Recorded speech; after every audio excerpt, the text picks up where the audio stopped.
You don't belong in this boardroom. The words landed sharp and deliberate, cutting through the quiet hum of the 42nd floor like a gavel striking polished wood. Every head turned. The long glass table reflected the skyline of downtown Chicago, sunlight stretching across leather chairs and brushed steel nameplates, and at the far end stood Daniel Carter, dressed in a plain charcoal jacket and dark jeans, one hand resting lightly on the back of an empty chair as if he had every right to be there. Victoria Hayes didn't lower her voice, didn't soften her tone, and didn't pretend this was anything but a public dismissal. "This meeting is for executives," she added, her eyes scanning him from head to toe, measuring him against expectations he never tried to meet. A few board members shifted in their seats, one man clearing his throat while another glanced down at his tablet, but no one spoke. The room held that corporate silence, polite, controlled, and quietly complicit. Daniel didn't respond. He didn't defend himself. He simply looked around the room, calm and composed, as if he had seen this moment unfold before, not once, but many times across decades of boardrooms, offices, and polished lobbies where power often hid behind assumptions. Victoria stepped closer to the head of the table, adjusting a folder in front of her, the faint click of her heels echoing against the marble floor. "Security is just down the hall," she continued, still loud enough for everyone to hear, her tone firm but measured, as if she were following protocol rather than creating it. A faint ripple of discomfort moved through the room. One board member, a silver-haired man in his 60s, leaned back slightly, studying Daniel with curiosity instead of judgment, while a younger executive near the window tapped his pen nervously against his legal pad. Daniel pulled out the chair quietly and sat down at the far end of the table, his movements unhurried, deliberate, and completely at odds with the tension rising around him. The leather chair creaked softly beneath him. Victoria paused, clearly not expecting defiance without confrontation. "Sir," she said, her voice tightening, "I don't think you understand." Daniel met her gaze, calm and steady, saying nothing. Outside the floor-to-ceiling windows, traffic moved like thin lines of silver across Lake Shore Drive, the city unaware of the quiet storm building 42 floors above. A young analyst seated halfway down the table glanced at Daniel's laptop as he placed it gently on the polished surface, the subtle logo catching light for only a second before the lid closed again. The analyst frowned slightly, as if recognizing something familiar but not yet certain. Victoria folded her arms. "We have a full agenda and limited time," she said, now addressing the room more than Daniel, though her eyes remained fixed on him. "Let's not delay this meeting." A few murmurs followed, polite nods, silent agreement, but the air had shifted. Daniel leaned back slightly, hands folded, composed, patient. The quiet stretched longer than expected, like the moment before a decision is made. Victoria inhaled slowly, preparing to escalate, unaware that every second she spent asserting authority was bringing the room closer to a truth none of them were prepared to face, and Daniel Carter, still seated calmly at the far end of the boardroom, looked less like a man out of place and more like someone waiting for the right moment to let the entire room realize they had just misjudged the most powerful person sitting at the table. Daniel Carter did not move as the silence stretched across the boardroom, and the longer he remained seated the more uncomfortable the air became, like the pressure before a summer storm rolling in from Lake Michigan. Victoria Hayes glanced at the other executives as if expecting someone to support her authority, but instead she found uncertainty, quiet curiosity, and a few guarded expressions that suggested the room was no longer entirely under her control. Daniel rested his hands calmly on the table, his posture relaxed, his eyes moving slowly from one face to another, not confrontational, not defensive, simply observant, as though he were studying a pattern he had seen many times before. The digital clock on the wall read 9:02 a.m., and the meeting had not even started. A tall man in a navy suit leaned slightly toward Victoria and whispered something, but she shook her head subtly, unwilling to step back now that she had drawn a line. Daniel's presence, quiet and composed, made the room feel smaller, tighter, more aware of itself. He reached into his jacket pocket and pulled out a slim black notebook, placing it gently on the table, the motion simple yet deliberate, as if he intended to stay. One of the junior analysts, a young man named Noah Bennett seated halfway down the table, glanced again at Daniel, his brow furrowing slightly as he tried to recall where he had seen that calm confidence before.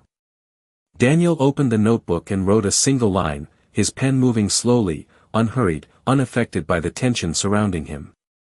Victoria cleared her throat and attempted to regain momentum. "Let us proceed," she said, forcing professionalism into her voice, though the strain was noticeable. She tapped her tablet, and the large screen at the end of the room lit up with quarterly projections, revenue charts, and expansion plans across several states. The presentation began, but the focus in the room was fractured.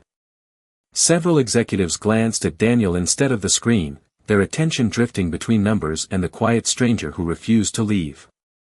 Daniel listened without interruption, occasionally nodding slightly, as if he were evaluating more than just financial projections.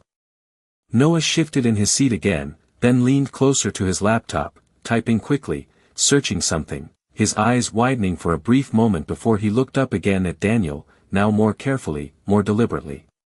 Victoria noticed the distraction and tightened her tone.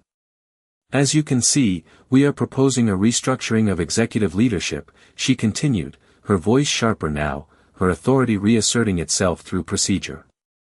Daniel closed his notebook slowly and folded his hands again, his calm unchanged.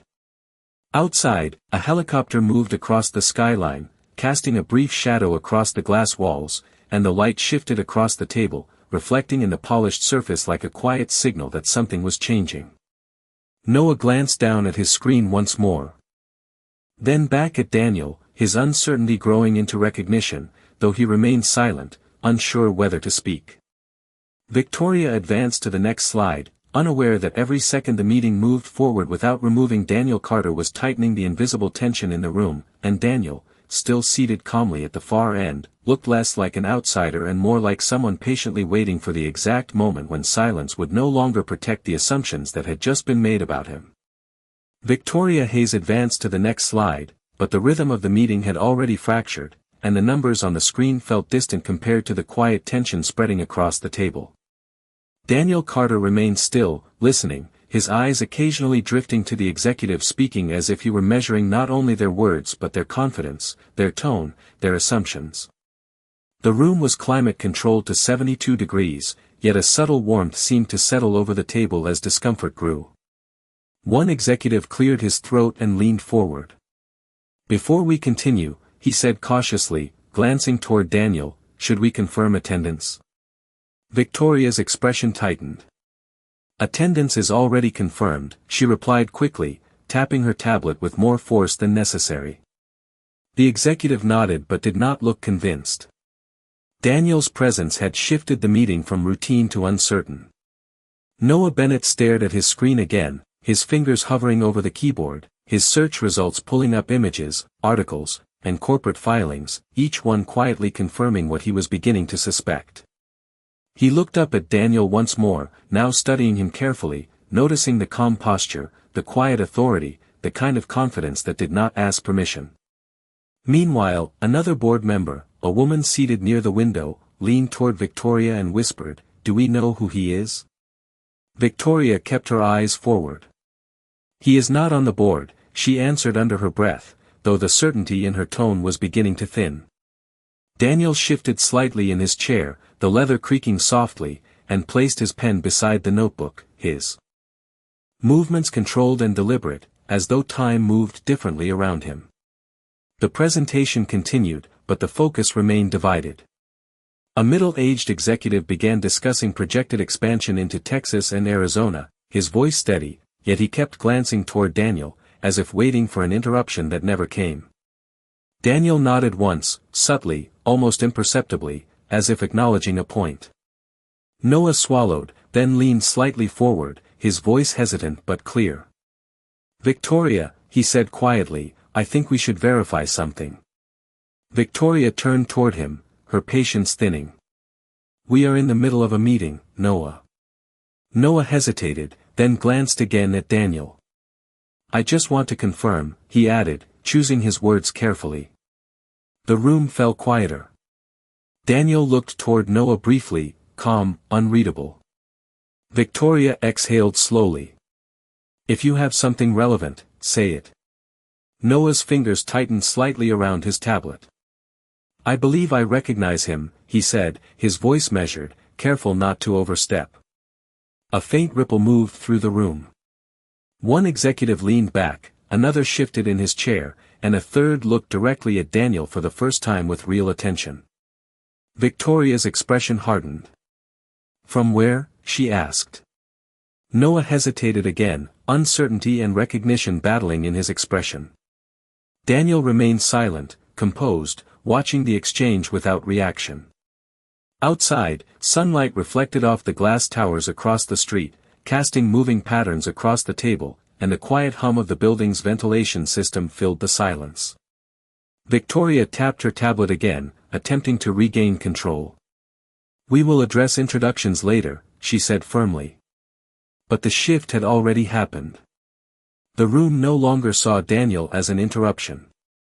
They saw him as a question. And Daniel Carter, still seated calmly at the far end of the boardroom, looked like a man who had already answered it. Noah Bennett leaned forward slightly, his hesitation giving way to quiet determination as the weight of recognition settled in his expression. He glanced once more at his tablet, then at Daniel Carter, then finally at Victoria Hayes. I am fairly certain I have seen him before, Noah said carefully, choosing each word as though stepping across thin ice. Victoria did not hide her irritation. We are not here for guesses, she replied, her tone clipped, but the room was already shifting again, curiosity replacing discomfort. Daniel remained still, his calm posture unchanged, his presence steady like an anchor in the middle of uncertainty. Noah took a slow breath and turned his tablet slightly, scanning one more line, his eyes widening just enough to signal certainty. He looks like Daniel Carter, Noah said quietly, though the words carried across the table. A subtle ripple moved through the boardroom. One executive straightened in his chair, another leaned forward, and the silver-haired man near the end of the table narrowed his eyes, studying Daniel more carefully. Victoria shook her head immediately. Daniel Carter would not walk in here without notice, she replied, but her voice lacked the confidence it had earlier. Daniel's gaze shifted briefly toward Noah, acknowledging him without a word, then returned to the screen at the far end of the room. Outside, a cloud drifted across the skyline, dimming the sunlight that filled the boardroom, and the shift in light made the atmosphere feel heavier, quieter, more focused. Noah continued, now more certain. The majority shareholder from Carter Holdings, he added softly, almost as if saying it too loudly might change the outcome. The room fell silent again. A woman seated near the middle slowly lowered her pen. Another executive glanced toward Victoria, waiting for her response. Victoria's fingers tapped lightly against the table, the sound small but noticeable in the quiet. That is not confirmed, she said, though she no longer looked directly at Daniel. Daniel closed his notebook gently, the sound soft but deliberate, and folded his hands together, his posture unchanged, his calm unwavering. The silence stretched, and the digital clock on the wall shifted to 9:11 a.m., the seconds ticking louder than before. The silver-haired executive finally spoke, his voice low but steady. If he is Daniel Carter, then this meeting just changed. Victoria inhaled slowly, her composure tightening as she attempted to maintain control. We will verify after the meeting, she replied, though the authority in her voice felt thinner than before. Daniel leaned slightly forward for the first time, not aggressively, not dramatically, simply enough to signal presence, and the movement alone seemed to draw every eye in the room. Noah watched him carefully, his earlier uncertainty now replaced with quiet conviction. The air in the boardroom felt charged, not with confrontation, but with anticipation, as though everyone sensed they were standing at the edge of a revelation. Daniel Carter, still calm, still composed, looked around the table once more, and in that moment he no longer appeared like a stranger in the room, but like the only person who had known exactly how this meeting would unfold from the very beginning. Victoria Hayes finally leaned forward, her patience thinning as the tension in the room shifted further beyond her control, and her voice took on a sharper edge as she addressed Daniel directly for the first time since the uncertainty began to spread. Sir, if you are not scheduled for this meeting, I am going to ask you again to step out until we verify your credentials, she said, her tone controlled but firmer than before, as if repeating the request would restore order. The room grew still, every executive watching Daniel carefully, waiting to see whether he would respond, defend himself, or finally reveal something that would settle the growing uncertainty. Daniel Carter did not move immediately. Instead, he rested his hands lightly on the table, his fingers relaxed, his posture steady, as though he had all the time in the world. The silence stretched longer than expected, and the digital clock on the wall shifted to 9:14 a.m., each second marking the slow rise of anticipation. Victoria continued, "We have a responsibility to keep this meeting secure and structured," her words measured but pointed, as if framing her request as policy rather than personal judgment. Daniel finally looked up at her, his expression calm, composed, and unreadable. "Are you certain?" he asked quietly, his voice even and controlled, the question simple but weighted. Victoria blinked slightly, caught off guard by the calmness of his tone, yet she held her position. "Yes," she replied, her voice firm, though the certainty in it wavered slightly. Daniel nodded once, slowly, as if acknowledging not just her words but the moment itself. The room seemed to lean forward collectively, the air charged with quiet anticipation. A faint memory crossed Daniel's expression, subtle but present, as if the scene unfolding before him had happened long before in another room, another table, another moment where assumptions had been made before facts.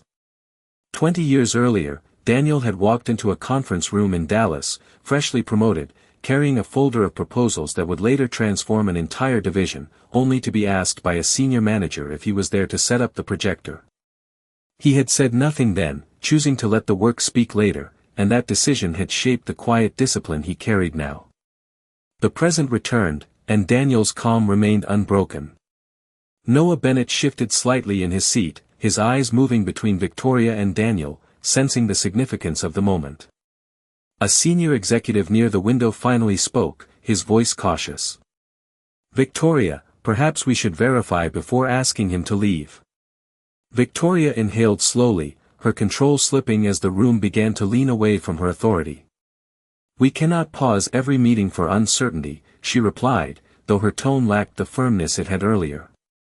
Daniel reached into his jacket pocket and placed his phone gently on the table, not dramatically, not forcefully, simply deliberate, as if signaling that the next move would be calm and measured.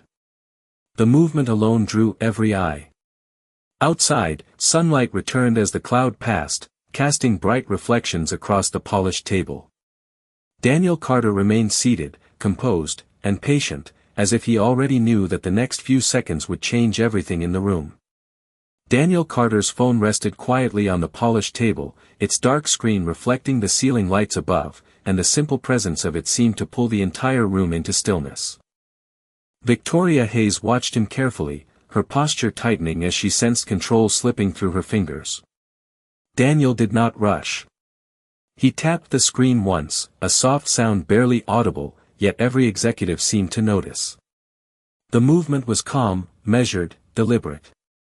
He lifted the phone to his ear, his voice low but clear. "This is Daniel Carter," he said evenly, his tone composed as if he were making an ordinary call. A few executives exchanged glances.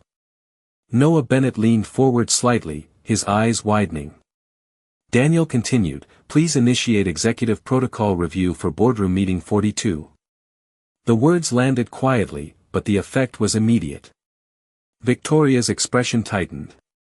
"What is this?" she asked, her voice sharper than before, though she tried to maintain composure. Daniel did not answer her directly. He listened briefly, then nodded once. "Yes," he said calmly. "I am in the room now." He lowered the phone and placed it gently back on the table, his posture unchanged, his calm unwavering. The silence that followed felt heavier than before. The digital clock read 9:17 a.m. A faint vibration echoed across the table as one executive's tablet lit up. Then another. Then another. Screens flickered to life around the room, notifications appearing almost simultaneously.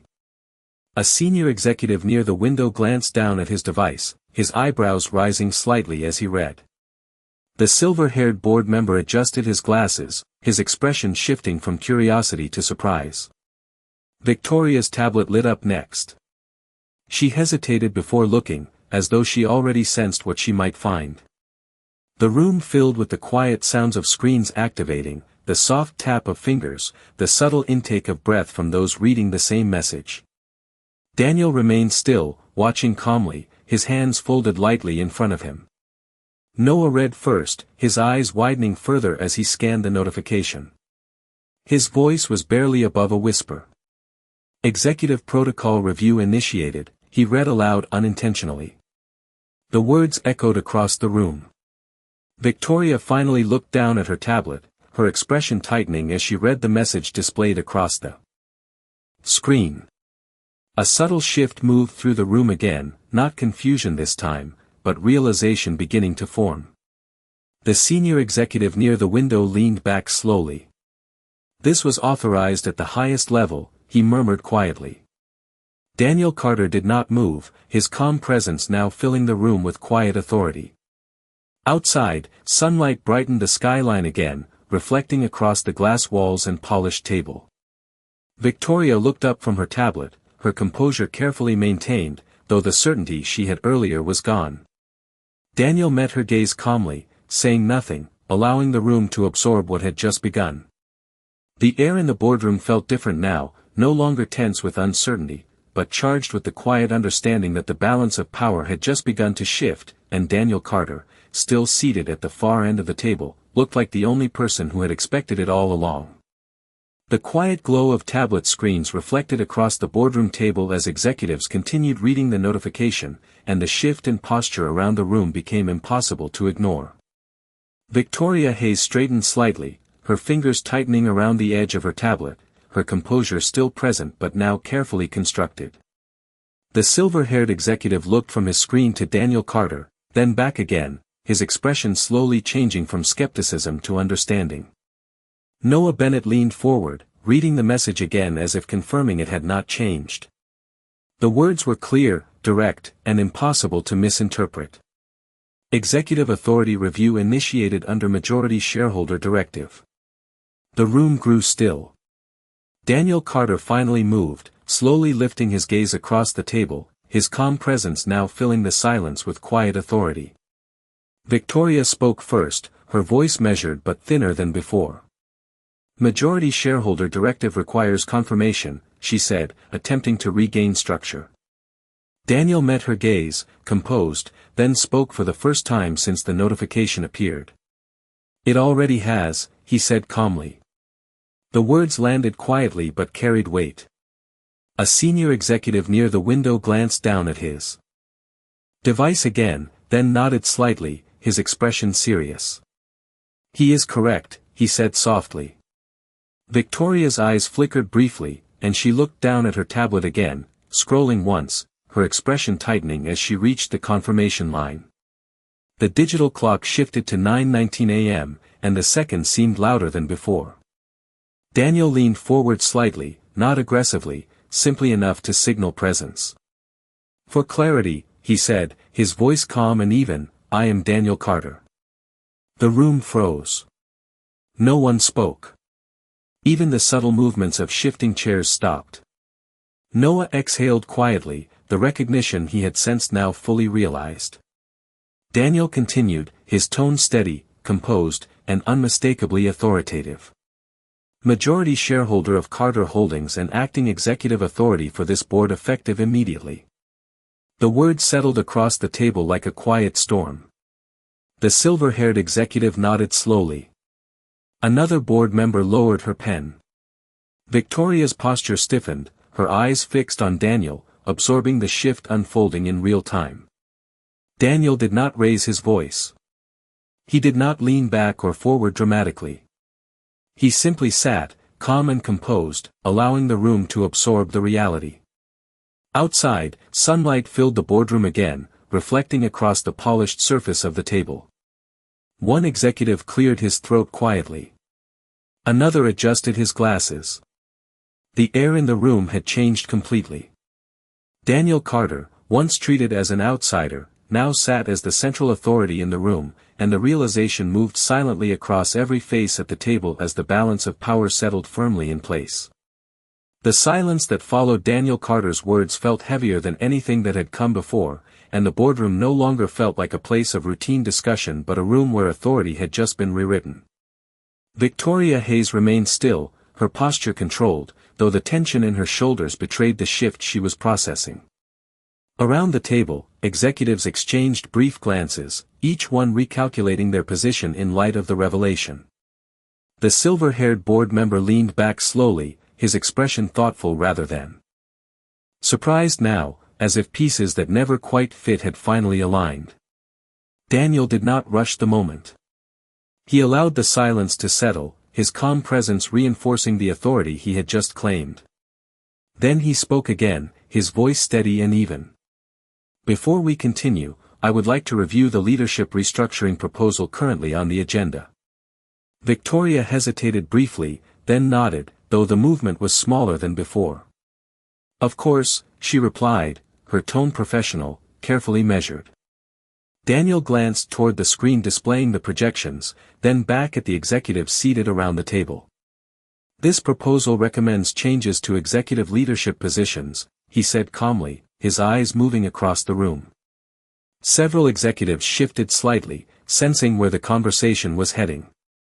Daniel continued, "Given the executive protocol review initiated this morning, those changes will take effect immediately following this meeting." The words landed quietly but decisively. One executive inhaled softly. Another adjusted his chair. Victoria's fingers tightened around her tablet as she read the details again. A notification appeared on several screens simultaneously, the soft vibration echoing across the table. Noah Bennett looked down first, his eyes widening slightly as he read. The silver-haired executive checked his device, then nodded slowly. Daniel remained composed, his hands folded lightly in front of him. Victoria finally looked down at her tablet, her expression tightening as she read the updated notice. The restructuring had been approved. The effective time read 9:24 a.m. Daniel spoke calmly, his tone unchanged. "Victoria Hayes, your interim chair role concludes effective immediately under the new executive review." The room froze again, though the shift felt quieter this time, less shock and more inevitability. Victoria held her composure, though the stillness in her posture revealed the weight of the moment. Daniel continued, "You will transition to advisory status pending further evaluation." Another notification appeared across the room. Two additional executives glanced at their screens, their expressions tightening as they read the updates tied to their own positions. Daniel did not raise his voice. He did not gesture. He simply allowed the system to speak alongside him. Outside, sunlight reflected across the glass walls, bright and steady, while inside the boardroom the quiet restructuring unfolded in real time. Chairs shifted softly. Tablets remained lit. The balance of authority had fully changed.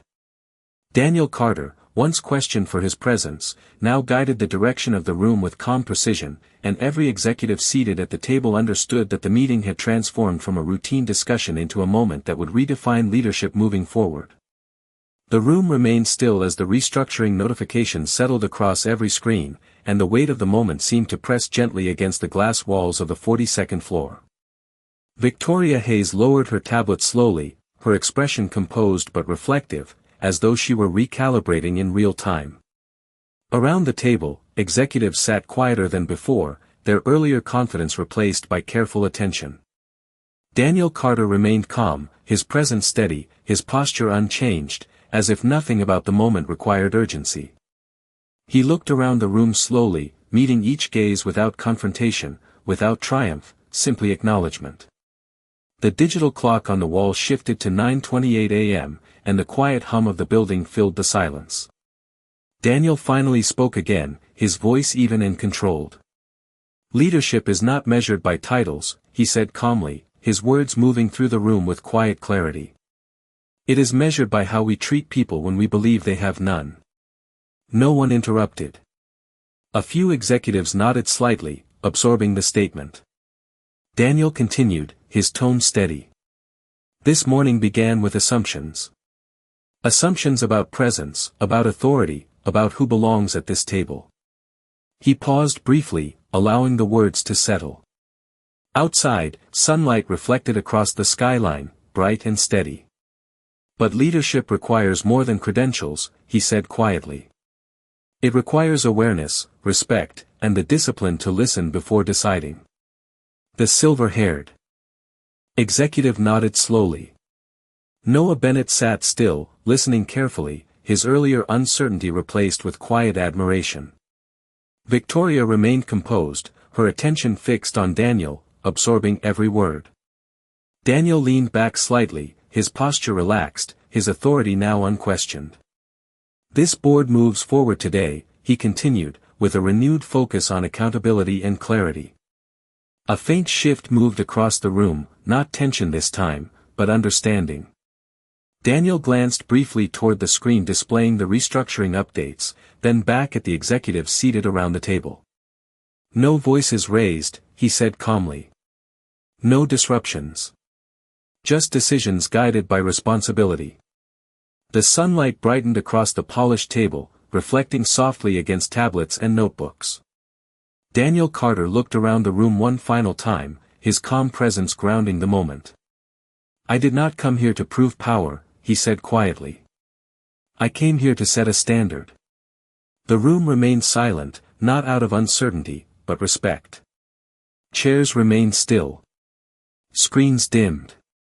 The balance of leadership had settled fully, and as the meeting prepared to move forward, every executive understood that the moment they had witnessed would shape how they approached every decision from that day forward, while Daniel Carter, calm and composed at the head of the boardroom, had changed the room without raising his voice, without confrontation, and without anything more than quiet authority.